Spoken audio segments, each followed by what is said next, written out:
వచ్చారు. ఏంటన్నా ఒకసారి చెప్పవా, దేవుడైనా చూపించారా, దేవుడైనా మాట్లాడారా, ఎందుకు నాకు ఆయుష్యమన్నా ప్రార్థన చేయమన్నావు చెప్పు అంటే ఆలోచించి నేను చెప్పు కూర్చొని ఆలోచించి అక్క మనం 3 రోజులు మీ ఇంట్లో ప్రార్థన పెడతాం. 7 కలిసి 7 అంటే సంపూర్ణ సంఖ్య. 7 కలిసి మీ ఇంట్లో ప్రార్థన చేసుకుందాం. దేవుడు చూపించినవి చెప్పినవి అన్నీ కూడా తీసేసి దేవునికి ఆరోగ్యం ఇస్తారు, ఆయుష్ ఇస్తారు, నీకు అన్నీ ఇస్తారు. అక్క ప్రార్థన పెడదాం అన్నాడు. సరేనమ్మ నువ్వు ఎలా అంటే అలాగే చేద్దామని. ఎవరు చేద్దామంటే నేను ఉంటానక్క, నువ్వు ఉంటావు, విజయక్ ఉంటుంది, మన ముగ్గురం అవుతాం. ఇంకా నలుగురిని మేడం గారు ఫోన్ చేసి నలుగురిని పంపించమన్నా 7 ప్రార్థన చేద్దాం. సరే అని మేడం గారు ఫోన్ చేస్తే 3 పంపించారు. ఫస్ట్ రోజు మేము 6 కలిసి ప్రార్థన చేసాం. ప్రార్థన చేస్తే దేవుడు ఫస్ట్ రోజే యేసయ్యకే స్తోత్రం, యేసయ్యకే మహిమ, యేసయ్యకే ఘనత. ఎందుకంటే ఆయన ఫస్ట్ రోజే సమాధానం ఏమని, ఆరోగ్యము ఆయుష్ కూడా మీకు ఇస్తున్నానని దేవుడు మాట్లాడారు. చాలా సంతోషం, దేవుని స్తుతించాం.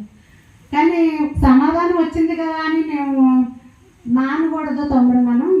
ఎందుకంటే దేవుడు మనం 3 రోజులు చేద్దాము మాట ఇచ్చిన తర్వాత సమాధానం వచ్చేసింది వెంటనే కదా అని మనం 2 రోజులు చేయటం మానవద్దు, 3 రోజులు నెరవేర్దాం అక్క అని చెప్పాడు. అలాగే తమ్ముడు నేను సెకండ్ రోజు 2వ రోజు ప్రార్థన చేసాం. 2వ రోజు కూడా 6 అయ్యాం ప్రార్థన చేసాం. ప్రార్థన చేస్తే పరిశుద్ధాత్మ వర్షం కింద ఒక కెరటం కింద వచ్చి మమ్మల్ని ఆవరించినట్టు దర్శనం దేవుడు. దేవుడికి స్తోత్రం అని చెప్పేసి ఆ రోజు కూడా చాలా సంతోషంగా ఉన్నాం.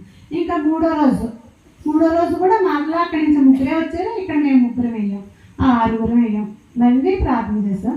3వ రోజు ప్రార్థన ముగించుకుంటుంటే మన బ్రదర్కి ప్రసాద్కి ఏమైనా అనిపిస్తుందంటే ఆయనకి మనసులో వేదన అంట. ప్రభువా 7 కలిసి ప్రార్థన చేస్తాం అనుకున్నాం తండ్రి, సంపూర్ణ సంఖ్య 7 కదా, 7 కలిసి మీ సన్నిధిలో ప్రార్థన చేద్దాం అనుకున్నాం తండ్రి. కానీ 3 రోజులు కూడా 6 అయ్యాము. 3వ రోజైనా 7 వస్తారేమో అనుకున్నాం, కానీ ఇంకొకరు ఎవరు రాలేదు ప్రభు అని నన్ను మనసులో అనుకుంటుంటే యేసయ్య పక్క నుంచి గొప్ప దేవుడు మన పక్షంలో ఉన్నాడు. ఆయన పక్క నుంచి నన్ను లెక్క పెట్టవా అని దేవుడు తన స్వరంతో మాట్లాడారు. దేవుడికే మహిమ, యేసుక్రీస్తు నామమునకే మహిమ చెల్లును గాక. యేసుక్రీస్తు నామం స్తుతించబడును గాక. యేసుక్రీస్తు నామం మహిమ